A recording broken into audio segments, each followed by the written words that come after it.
One of the trio that got, finally, the nerf hammer back in version 41 was Morigesh. She got tweaked a little bit, and her early game harass may have gotten hurt.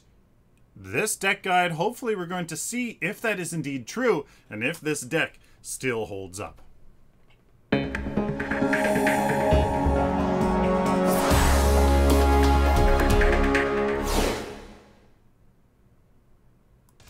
Hello ladies and gentlemen, welcome to a Hero Decking Guide. I am Sylphin. If you're just looking for the deck, go to the end of the video. That's where we're going to look into that at its entirety. So why do you pick Morigesh? Well, you picked Morigesh because you need a consistent damage dealer. She is really strong, and she can punish weak early game picks in the mid lane. Now, unfortunately, this howitzer here is a good counter pick to Morigesh. He can really, unfortunately, kind of take me down with a good with a good howitzer mine, but we're gonna have to see if we can do that.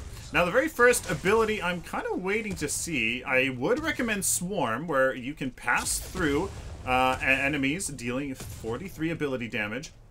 And with a max movement speed boost that lasts for 2.5 seconds.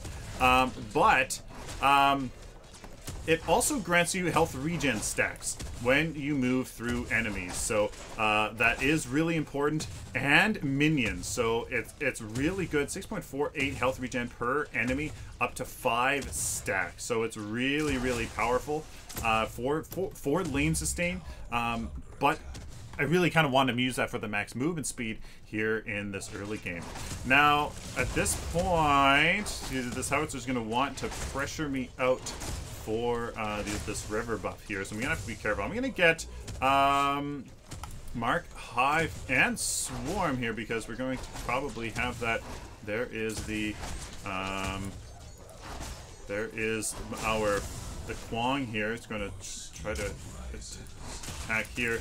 I'm going to, yeah, I know what you're doing.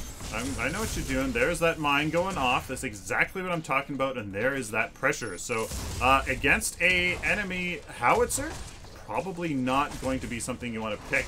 Morigesh is something you're not going to want to pick in the mid lane, but he had the advantage of picking after me, so that was a good job on his part.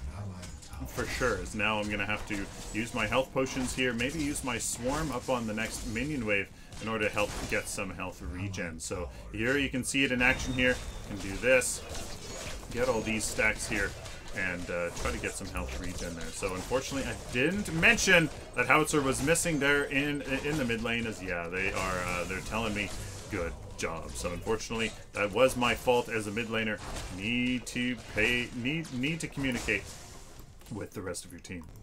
Now, another one of her abilities is Mark. Deals 75 ability damage and marks an enemy. So that's what I'm going to do right here. Throw out my Q, which also does quite a bit here. I'm going to use my E here to get a whole bunch of health regen stacks. And, oh, come on, baby! Oh, no! Come on! Can I mark the Twin Blast? Oh, no! As that's so unfortunate. A lost gank. Oh no, can I at least secure that? Yes, I can. Oh man, phase being dumb. Just like that. But so that was a good gank from us. Unfortunately, we couldn't capitalize on that with our ultimate. So close. So what does her Hive ability do? It's an AoE ability that puts a dot on the enemy that deals that deals damage over time, while also dealing some immediate damage as well. And now, of course, I also forget about the lovely river buffs here, but I'm not sure I would have been able to contest them anyway. So I'm going to try to come over here, get that, and I'm going to come over here. Oh boy. And I'm not sure if this is going to go well for us. And I use my E ability as I get completely obliterated. So there you go. Mid lane pressure, Morigesh. The issue with her is her escape ability. She can't escape worth a damn. Now here is a gank that should go quite well for us, as we definitely are able here to take out that Morigesh for the phase there. And now this Twin Blast. So there is a nice gank, as they're definitely overextended there, as I'm gonna have to go back to the mid lane. So the Hive grants vision on the enemy, lasts 12 seconds, and provides a micro slow every time that dot deals damage. So it's a very strong ability. It will proc our Tainted Magic that goes off, which is very important as well. And what our mark is, it deals damage, and you can, if there's anybody that you can see, you can use it on them. So there's no line of sight restrictions. You can do whatever the heck you want with them, as long as you you have vision on them. So let's see if they have this one. Yes, they do. I'm gonna see here if they have a ward, and yes, they do indeed. So there you go. And I'm not sure how it's. Yep, now it's gonna miss that. Kind of what I assumed. There you go. Now I'm gonna upgrade the Hive because the, at least in the math department, you the more it does ticks here, and the damage actually deals more damage if you have if you upgrade that tick damage. So the what deals some more damage is actually those ticks than anything. So there's the howitzer. I'm actually going to confirm this kill on the Kwong with our ultimate, which is what you saw right there, and that is called Curse. Strike a marked enemy that you have with your right click. So here you can see I'm trying to get that Twin Blast away, but I don't really have much mana to kind of kill him. So a lot of stuff going here in the mid lane, as there's not really much we're going to be able to do here. The Decker and Wukong, are they going to? Okay, nobody is staying to save the tower, so I'm going to have to do that all by myself here. Oh boy. So for a target like this, Hive grants vision. You see the damage ticks? That's on the Glory that I don't have vision of. Okay, so that's kind of silly. I mean, I guess that's would make her a really good counter to Kalari, but that's what I was thinking, and maybe that is exactly what it should be. Yes, use her ult. Come on, baby, go, go, go. I'm actually going to mark this. Do I have the phase? I do have the phase. This should be one dead phase. Yes, it is. And now we're going to keep going here on this Twin Blast here. We're going to just make sure he's out of the picture here.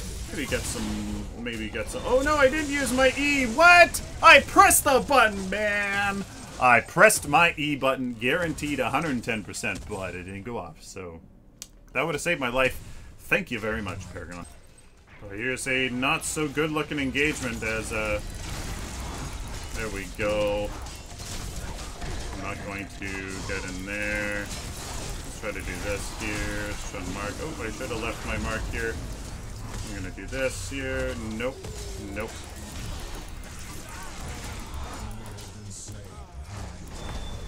I'm gonna go through here.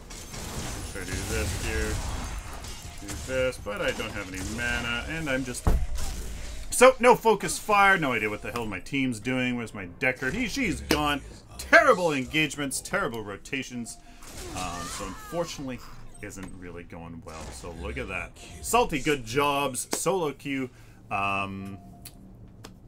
Optimism and positivity is at a low. So if you guys are playing by yourself or just with anybody, I don't give a damn. Be optimistic, positive, and respectful. So it's been a shit show of a game, and oh boy, is it interesting. To say the least, it's been wow, yeah. Let's see, there's a Kalari. This off. So yeah, we have completed our 2 adamant edges. there in the early game, followed into the Tainted Magic, which works actually really well. Wow, you're dumb. So we'll do that. Pull that out there for the nice long sustained damage from our Tainted Magic, which will give them a nice 2% drain the entire time. Holy cow.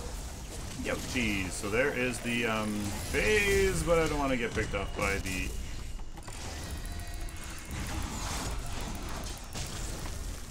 Alright, so yeah, we're having some fun, to say the least. There we go. There's some nice damage, but this is lost, so we have to be very careful. And just be very careful with our... do that here. And we gotta go. Yeah, so these engagements have been pretty poor. I just can't do anything. The stasis gem is definitely something that we absolutely need. Morigesh struggles with... she struggles really hard with escaping, so that's what's going to help us there. This thick blood is going to be pretty much always on somebody who is taking damage from us, so that's going to severely reduce the phase nonsense and the Twin Blast's lifesteal. It's also going to help them a ton as well, so help against them a ton as well. Even though that is a low Twin Blast, I'm not sure why they'd be sticking around. Can I 1v1 a Twin Blast? Let's see. Probably not. Although I will definitely make them want to leave. I'll do this on this Kwong here, just to make sure he knows who's boss. These guys have been playing very cocky and very sure of themselves. And we lost! Pretty terrible game, but let's go take a look at the build. Here is the deck, ladies and gentlemen. Morigishu.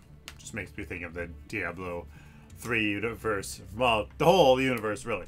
So I start off with a health potion healer token if you're going up against somebody like a howitzer in the mid lane, or a mana potion and a healer token if you don't need it. Shaman's Drink is for later, as at past level 5, definitely is an option. A little bit bad there. My bad for calling that a starting option. Simply just get your ward as soon as possible into 3 adamant edges. She needs a little bit of health just because she's kind of in there a little closer range of most casters. She just needs power. That's about it. It's really super meta card for her, and it really works. Shaman's Drink, of course, for that little bit of mana regen. In the mid game, you kind of get the Nature's Muse Stasis Gem, Tainted Magic whenever you need it. Really, if you need the Stasis Gem because you're getting completely obliterated, get that. If you don't, get Nature's Muse, which I didn't feature in this game, if you need it. What it does is it basically makes 2 mark abilities instantaneously. Nature's Muse reduces all cooldowns by 5 seconds. Well, because Mark has a 5-second cooldown, you can get 2 off just like that. Tainted Magic, of course, applies a nice 2% drain per second onto the enemy team, which is prolonged by your mark ability, or by your hive ability. Absolutely phenomenal. Get those 3 in whatever order you need to. In the end game, you basically just get Thick Blood when you need it. You can switch it out for this Adamant Edge earlier, but just make sure you have enough power at all times. You are still a high damage dealer caster. Make sure you have enough damage at all points. Then upgrade all of Stasis Gem and Tainted Magic as much as you can, and then go into your Shadow Scroll here for a whole bunch of shock to really make sure that damage is there. And oh boy, is this damage going to be unreal. So there is the deck and guide, ladies and gentlemen. Sorry for the piss poor game. Solo queue is absolutely horrendous sometimes, and teammates not necessarily the most positive people out there. So thank you very much for watching. Let me know down in the comments what you guys think of this Morigesh deck and guide. Please like this video if you like it, dislike it if you dislike it, share it with the community, and of course, guys, subscribe. You guys like this content, especially if you found it useful, please subscribe so I can do it for you in the future. If you would like to support me and what I do on a regular basis, please consider going over to my Patreon account where you can make a monthly pledge to support what I do and reap some pretty good rewards. Till next time, like always, guys, stay optimistic and positive.